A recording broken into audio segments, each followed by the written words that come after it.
When you first look at this, it can feel like you're starting something cosmic. It's a cosmic language. This is the Human Design Mandala, isn't it gorgeous?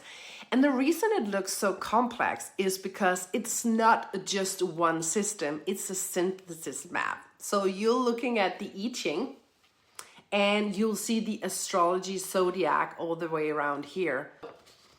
The outer layers is where the system really shows up. These hexagrams, 64 of them, all circling this, is the backbone of the mandala. The 64 gates in human design comes from these 64 hexagrams. The astrology zodiac in here, around the wheel you see that framework. This is how the planetary precision maps into the mandala. That can also highlight any transits. Kabbalah, yes, the human design also draws Kabbalistic mapping principles as a part of this synthesis that informs how the body graph is structured and also how it is read. But we do start in the middle with the body graph. This is the one you see here. This is a practical map, and this is the part you can actually start using more right away. Because human design here is a system of its own.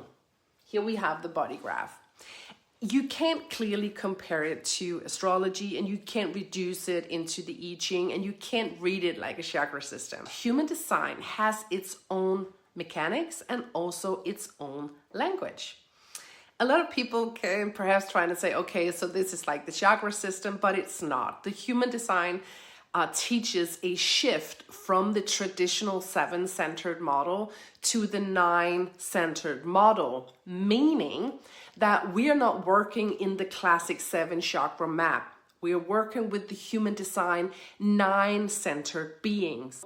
This has a completely different mechanics and also definition. So yes, there can be an overlap in language sometimes, but it's not the chakra system. It is its own system. So now that you know what the mandala looks like, we can try to learn not the whole universe at once, but we start in the middle with the body graph. So I'm going to take you to this blank body graph now, and we'll build you so you can understand it step by step, and we are doing the centers first. When we have defined and undefined gates, we are talking about colors. Here we can have a center that is colored in, or we can have a white center. A defined center is colored in the body graph. What that means is when you have a defined center, this is your more reliable energy. It tends to be more consistent, and it also tends to be more repeatable over time. So you will naturally radiate this theme of this center outward, and other people can feel that from you.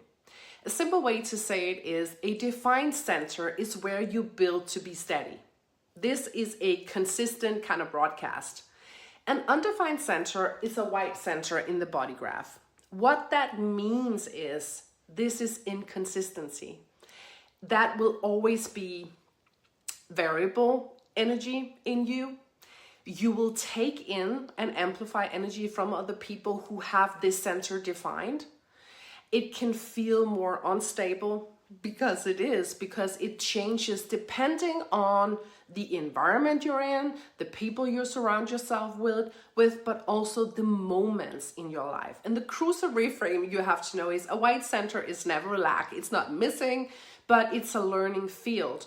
And it can become your biggest wisdom when you become aware of what is it you pick up from others? What is it that you amplify? And what is it you think is yours, but really isn't? That is something to know. A simple way to say it is that undefined centers is where I learn, and defined centers is where I'm more steady. The next thing is gates. What are gates? Well, a gate is a specific theme inside a center. This is like the numbers inside each center. If the center is the department, a gate is that specific role or talent inside that department. So instead of just saying this is a throat center, a gate makes it even more specific. This is how your throat energy expresses itself. So what is an activation? An activation means that a gate is switched on in your chart. It can be highlighted or marked like I just did here. What that means is a theme that will consistently show up in your life. It's something you will tend to recognize as a repeating pattern, maybe a strength, maybe a challenge, or maybe both. When we are talking about hanging gates is when only one side of the gate is activated, but it does not connect all the way through to the center. So this would be a hanging gate. That means that you carry that theme, but it's not full constant circuit by itself. And it can feel like I have this, but something completes when I'm around certain people. And when you meet somebody who has that other side, you can temporarily feel that you are full turn on. A simple way to say it is a hanging gate is a consistent theme in you, but it's not a full fixed connection of its own. When we talk about channels, a channel is a full connection between two centers. When we have a full channel, it looks like this. When a channel is defined, it creates a stable flow of energy between two centers. When we describe a channel, we often do it by calling it life force, because it shows you how energy naturally moves through you, what is consistently alive in your system. Also, it's that repeatable way you operate and also impact life. So yes, you can have one channel or you can have multiple channels that are activated. So it's a life force current, multiple life force currents, or each one adds a distinct, consistent engine in your design. And a simple way to say this is channels are your consistent currents, your life force pathways. So putting this all together for one clean overview, you can see that centers are your life themes. Defined centers means more consistent, sustainable energy that you broadcast. The undefined centers is that variable energy you absorb and amplify, and this is where you can build wisdom. Gates are that specific traits inside the centers, and activation is gates that are turned on in your chart. Hanging gates are turned on but not connected all the way. Channels are full connection between centers. This is where we describe it as life force current in the design. Let's start with explaining the centers. This is the head center. This is a pressure to think type of center. The function is mental inspiration, and it creates pressure that fuels our thinking process. This can or cannot show up like you can feel pushed to find answers or understand something now. You can get inspired by questions, ideas, or other mental downloads. And if you try to force certainty, the pressure can turn into mental noise and even anxiety. The next center here is the Ajna center, and this is a mental awareness and mind consciousness center. The function for this center is to conceptualize, categorize, analyze, research, and also investigate your life. Your mind wants structure. What does this mean? How does this work? So you build frameworks and perspectives and mental models. Overthinking can happen when you confuse mental certainty with life certainty. Yeah.